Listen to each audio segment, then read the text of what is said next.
আসসালামু আলাইকুম। কেমন আছেন আমার ভাই ও বোনেরা?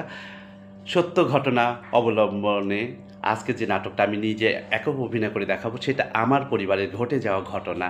সেটা আমার বড় ভাইজান মারা গেল কীভাবে, সেটাই আপনাদেরকে। আব্বার চিঠি, সেহেনের লিপন, খুব তাড়াতাড়ি তুমি চলে আসবে। কারণ পিজি হাসপাতালে তোমার ভাইজানকে ভর্তি করা হয়েছে, নিজুকে। কারণ তুমি তাতে চলে আসবা, কালকে হার্ট অপারেশন হবে, খুব তোমাকে দেখতে চাচ্ছে। মিনা, আব্বার চিঠিতে লেখা আছে নিজু ভাইজানের অবস্থা খুবই খারাপ, কালকে হার্ট অপারেশন হবে। তুমি কথন আর আপনকে নিয়ে কিন্তু থাকো।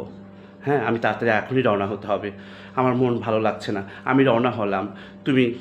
আসসালামু আলাইকুম ভাইজান, কেমন আছেন ভাই? না না, উঠা লাগবে না ভাইজান, বসেন বসেন, আপনি শুয়ে থাকেন, আমি কথা বলছি। এই যে ভোরের গাড়িতে আমি চলে এসেছি, আব্বার চিঠি পাওয়ার সাথে সাথে আমি চলে এসেছি। কালকে হার্ট অপারেশন হবে শুনে আমার ছটফট লাগছিল।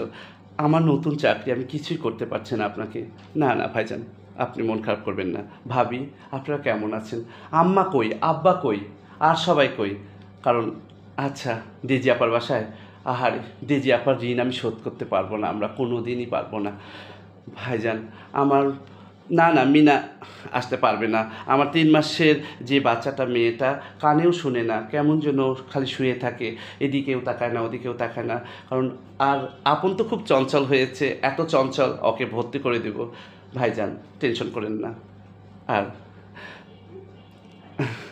আপনি প্রায় আমাকে এই কথা বলেন যে ভাই বোনদের মধ্যে আমি সহজ সরল, আপনি ভালো, তাই আমাকে বল। পাপ্পা কেমন আছেন? আমি এই যে সকালে রওনা দিছি, চলে আসলাম। এই যে কিছুক্ষণ আগে এসে ভাইজানের সঙ্গে দেখা করলাম। আবুল ভাইয়া, টাকা পয়সা কিছু জোগাড় হলো? টাকা পয়সা জোগাড় হয়েছে, আমিও তো কিছু যে হেল্প করতে। ভাইজান, কি বুকের মধ্যে অস্থির লাগছে? ভাইজান এমন করছেন কেন? ডাক্তার, ডাক্তার, নার্স, কে কোথায় আছেন? একটু দেখেন, অক্সিজেন লাগবে মনে হয়। বুকে হাত দিয়ে ভাইজান কেমন যেন করছে। ভাইজান, ভাবি, আম্মা, আব্বা, লিটন ভাইজান, মিথুন ভাইজান, বল পাপ্পা, আপনার ভাইয়া, তাড়াতাড়ি আসুন, দেখেন কেমন যেন করছে আমার ভাইজান। ভাইজান, এই সময় কথা বলা লাগবে না। ভাবি, ভাইজান, ছেলে মেয়ে, আমরা সবাই আছি, আপনি ওদেরকে নিয়ে চিন্তা করবেন না, উপরে আল্লাহ আছে। কালকে অপারেশন হবে তো, টেনশন করেন না ভাইজান। ভাবি, ভাবি বুকটা একটু নেড়ে দেন ভাইজান, আমি তো আছি ভাইজান।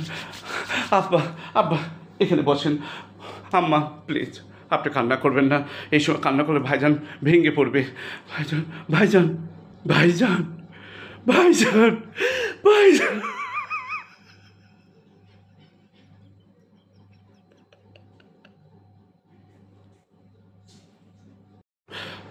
পাপ্পা, বাধা দিয়েন না, আমার বাবা মাকে কাঁদতে দেন। এই সময়টা যদি প্রাণ খুলে না কাঁদে, বুকে যে বোঝা হয়ে যাবে, আর কাঁদতে পারবে না। কান্না করে হালকা হোক। সন্তান হারানোর ব্যথা যে কী কষ্ট, সেটা তো আপনিও জানেন। আমার বড় ফুপু যখন মারা যায়, দাদা দাদি, কান্নাগুলো আমার চোখের সামনে এখনও ভাসে।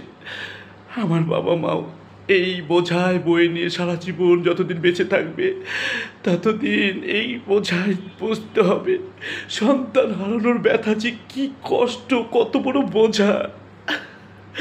সেটা যে বাবা মার বুক থেকে সন্তান হারিয়ে যায়, মারা যায়, তারা বোঝে। আর প্রত্যেকটা বাবা মাকে বোঝা উচিত, টাকা না থাকলে যে বাবা মার সন্তানগুলো টাকার কারণের জন্য কারো কাছে হাত পেতে কখনো সন্তানকে বাঁচানো যায় না। আমি তো ভাই হারালাম।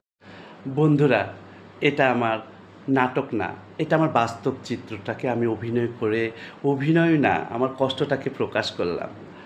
কারণ কী যে কষ্ট, মাঝে মাঝে আমার কাছে, আমি হাউমাউ করে কান্না করি, আমি টয়লেটের মধ্যে কান্না করি, আমি কাউকে বুঝতে দিই না। আজকে আপনাদের সামনে সেই ব্যথাটা তুলে ধরার সময় আমি সত্যিকারই কেঁদে ফেললাম। কিন্তু যাদের হারায় তারা বোঝে, যাদের হারায় না তারা কখনো বুঝবে না। কারণ জোয়ান ছেলে ছেলে হারিয়ে গেল আমার বাবা মার বুক থেকে। ইয়া লম্বা, ইয়া স্মার্ট, কত ভালো আমার এই নিজু ভাইজান।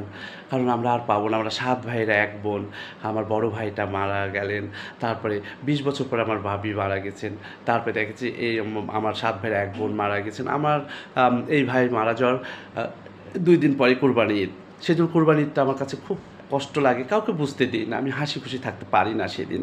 সবাই ভালো থাকবেন, সুন্দর থাকবেন।